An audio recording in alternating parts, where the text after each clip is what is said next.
Hello, this is Microphone Media. Please like, subscribe, and share. Thank you.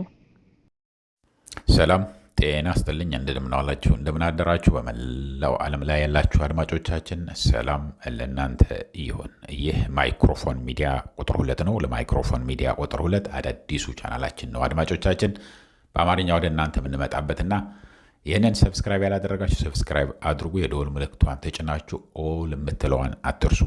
ይህንን አዲሱ ቻናል ሰብስክራይብ፣ ላይክ፣ ሼር በማድረግ አስተባብሩት፣ አበረታቱ። ሌላ ምንም የምንጠይቀው ነገር የለም። ሌላው አሁን የደረሰን ሰበር ዜና አለ። ይሄ ሰበር ዜና በጣም ከምናምናቸው ምንጮቻችን አዲስ አበባ ካሉ የደረሰን ነው። ይህንን እንዳለ ወደ እናንተ እናመጣለን። ይህንን እንደዚህ አይነት ደግሞ በጣም ጠቃሚ የሆነ ህዝብ ማወቅ ያለበት ህዝብ ኢትዮጵያ ወዴት እየሄደች እንዳለች የሚያውቅበትን ዜና ስናገኝ እናንተ ድርሻችሁ ምንድን ነው? ላይክ፣ ሼር፣ በተለይ ላይክ የምትለዋል ወደ ህዝብ እንዲደርስ የምትፈልጉ ከሆነ ህዝብ እንዲማርበት፣ እንዲጠነቀቅበት፣ ተስፋም እንዲይዝበት የሚችሉ ዜናዎችን ሲመጡ ምንድነው የምታደርጉ? ላይክ ማድረግ ነው። ይህንን እያልኩኝ እንግዲህ አድማጮቼ ማስታወሴ ነው እንጂ ምርጫው የእናንተ ነው። መጫኗ ሌላ ምንም ስለማትጎዳችሁ ጊዜም ስለማትፈጅ ነው። ይህንን እያልኩኝ ወደ ቀጥታ ወደ አሁን ወዳገኘ ነው ሰበር ዜና ነው የምንወስዳችሁ። ይህንን ሰበር ዜና ደግሞ አሁን በጥያቄ ነው መጀመሪያ የምጀምረው። አብይ አህመድ ሁል ጊዜ ከማጋ ነበር የምታዩት? አንድ እንኳን መከላከያ ሰራዊትን የዋና ማሰልጠኛ ሎጂስቲክስ የሚባለው ማለት ነው ሲጎበኝ አሁን ከማኑ ከብርሃኑ ጁላ ጋር አልነበረም። ከደህንነት መስሪያ ቤቱ ዋና ኃላፊ ሬድዋን ሁሴን አልነበረም። ስለዚህ ይህንን መፈንቅለ መንግስት ሊካሄድብኝ ነው ብሎ በጣም በስጋት ላይ ነው ያለው አብይ አህመድ። አሁን ከነሱ ጋር ከነ ሽመልስ አብዲሳ ጋር አይታይም፣ ከነ ሬድዋን ሁሴን ጋር አይታይም፣ ከጀነራሎቹ ጋር አይታይም። አሁን ተቆርቆሮ በጣም የተወሰነ ሰው ጋር ነው የሚውለው አብይ አህመድ። በጣም የተወሰኑ እንጂ የሪፐብሊካን ጋርድ አሁን ለምሳሌ እነዚህ የሚጠብቁትን በሙሉ ተቀይረዋል። አዲሶች ናቸው። አመራሮቹ ትላላችሁ፣ ጠባቂዎቹ ትላላችሁ። እንግዲህ የሪፐብሊካን ጋርድ በጣም ብዙ ቁጥር ያላቸው ናቸው። ከእሱ ጋር የነበሩ ድንገት ነው የሚቀየራቸው። ድንገት ተቀይረው ወደ ግንባርም ይሄደዋሉ፣ ወደ ሌላ አካባቢም ወይ ለሚኒስትሮች ለምናምን ጠባቂ ተደርገውም የተበተኑ አሉ። ቤተ መንግስት የቀሩት ግን እንደ አዲስ አሁን የመጡ ናቸው። አዲስ መሪያቸው ሳይቀር እነሱ ሳይቀር የበላይ መሪያቸው ያው ታማኝ የሆነ ሰው አለው አብይ አህመድ። ከዛ ቀጥሎ ደግሞ የቤተ መንግስት ምግብ የሚያበስሉ ሳይቀር ሴቶቹ ሳይቀር ሼፎቹ እና ሁሉንም ነው የተቀየረው። ካለማነች ዝናሽ ብቻ ነው ያልተቀየረችው እንጂ ዝናሽ ሳያቸው ልጆቹ እዛ የሆኑ አሜሪካ የሆኑ የት እንደሚኖሩ አላቅም። የተነገረን ነገር የለም። ይሄ ምንጫችን ግን የላከልን ከዝናሽ በስተቀር ይቺ በደንብ አድርጋችሁ ያዟት። ከዝናሽ ታያቸው በስተቀር ሌላ ያልተቀየረ የለም። አብይ አህመድ ከብዙ ሰው ጋር አይገናኝም። የሚገናኝ ከሆነ ደግሞ ተመርጦው ነው። አሁን ከየክፍለ ሀገሩ ወይ ደግሞ ከየክልሉ የሚመጡትን አስተዳዳሪዎች ብሎ የሾማቸውን እነሱን ጋር ፎቶግራፍ እንዲነሳ እነሱ ደግሞ ወደ እሱ ሲጠጉ ሁሉንም ነገር ተፈትሸው ነው። ሞባይል የሚባል ስልክ አይዙም። ምንም ነገር ኤሌክትሮኒክስ የተባለ ኪሳቸው ላይ አይኖርም። ከእሱ ጋር አሁን እየዞሩ በየቦታው ስታዩቸው ምንም ስልካቸው እነሱ ጋር የለም። በአሁኑ ጊዜ እንደዛ ነው የሚደረግ ያለው ነው የሚል ያሉት። ይህ ሁሉ ጭንቅ ምንድን ነው ያለው? ዞሮ ምንድን ነው ያስፈራው? መፈንቅለ መንግስት ይካሄድብኛል። ይቺ የጭንቅ ጊዜ ነች። ቀኑ እየተቆጠረ ነው አብይ አህመድ እያልን እኛም ራሳችን ሪፖርት ስናደርግላችሁ ነበርን። እና አብይ አህመድ አሁን ቀኑ እየተቆጠረች እንደሆነ ራሱን እያወቃት ነው። በቃ ፓራኖያ የሚሉታል። በጣም ፍርሃት ጭንቅ ላይ ነው ያለው። ከፍተኛ የሆነ ጭንቅና ከፍተኛ የሆነ ፍርሃት። ለማንንም አያምንም። አጠገቡ የነበሩ ዘመዶቹ ማንምም ይሆን ከነ ሬድዋን ሁሴን ከነ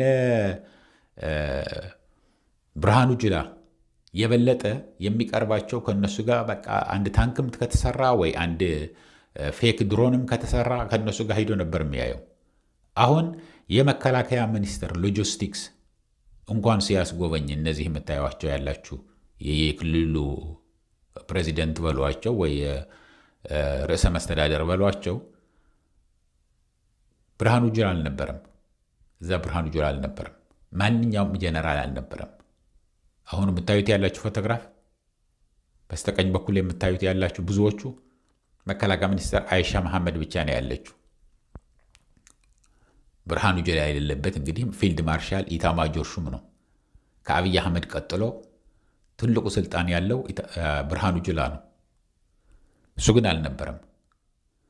እና አሁን ትልቁ ፍርሃት ያለው የሚሉን ያሉ ምንጮቻችን አድማጮቼ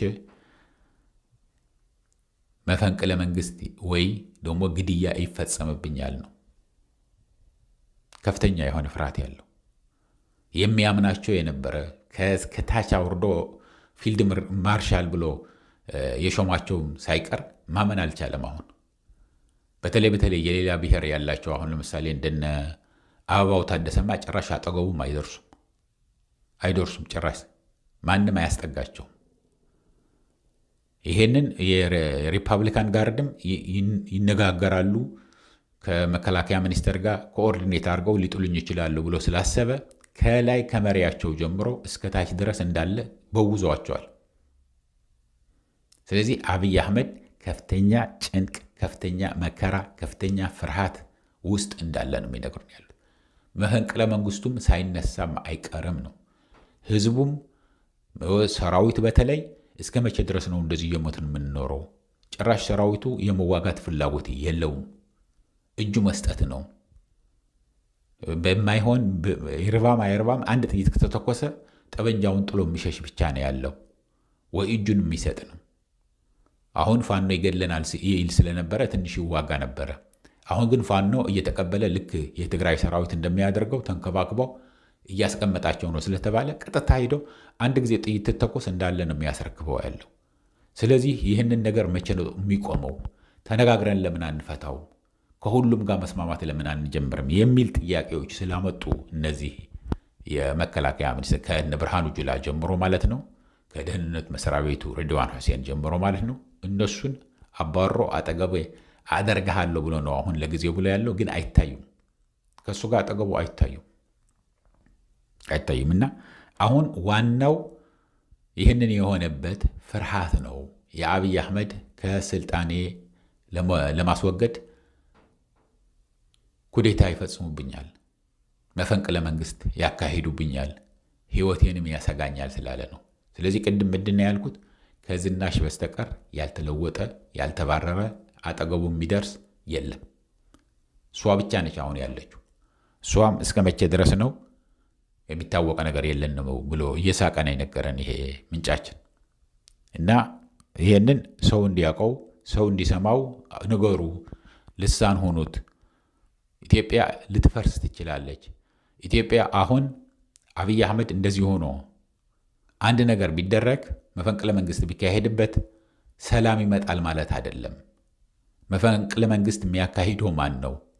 ከሱ የባሰ ነው? ከሱ የተሻለ ነው? እንደሱ የሆነ ነው? ማን ነው የሚመጣው የሚል ጭንቅም አለ። ምክንያቱም ብዙ የታጠቀ ኢትዮጵያ ውስጥ ሰራዊት አለ። የትግራይ ሰራዊት አለ፣ የአማራ ሰራዊት ፋኖ አለ፣ የኦሮሚያ አለ፣ የየክልሎቹ የየራሱ ያልሆነ የታጠቀ ሰራዊት የሌለው ክልል የለም። ስለዚህ ይህንን ከፍተኛ አደጋ ውስጥ ነው ያለችው ኢትዮጵያ እና እባካችሁ ይህንን ነገር ህዝብ እንዲያውቀው አድርጉልን ብሎ የላከልኝን የነገረኝን ነው ሪከርድ አድርጎ የላከልኝ። ግን ድምፄ አታሰማ ስላለ ቸኩዬ ነው ወደ እናንተ አሁን ቶሎ እያልኩኝ ማቀርብላችሁ ያለሁኝ አድማጮች። ይህንን ያለው ሰው እንዲሰማው አድርጉ፣ ይነጋገርበት። ሳይፈሳ አይሸትም የሚባል አነጋገር አለ። ትንሽ ከሌልት ይብዛም ይነስም ትንሽ ካልተፈሳ አይሸትም የሚሉት የአማራ አነጋገር አለና የሆነውን ነገር እንዲጠባበቅ ህዝብ እንዲሰማው እንደነገርኳችሁ የእናንተ ድርሻ ምንድነው? ላይክ ሼር ማድረግ ነው እያልኩኝ ለአሁን እዚህ ይበቃኛል። እስከሚቀጥለው ጊዜ ድረስ ሰላም፣ ደህና ዋሉ፣ ደህና አደሩ። ቻው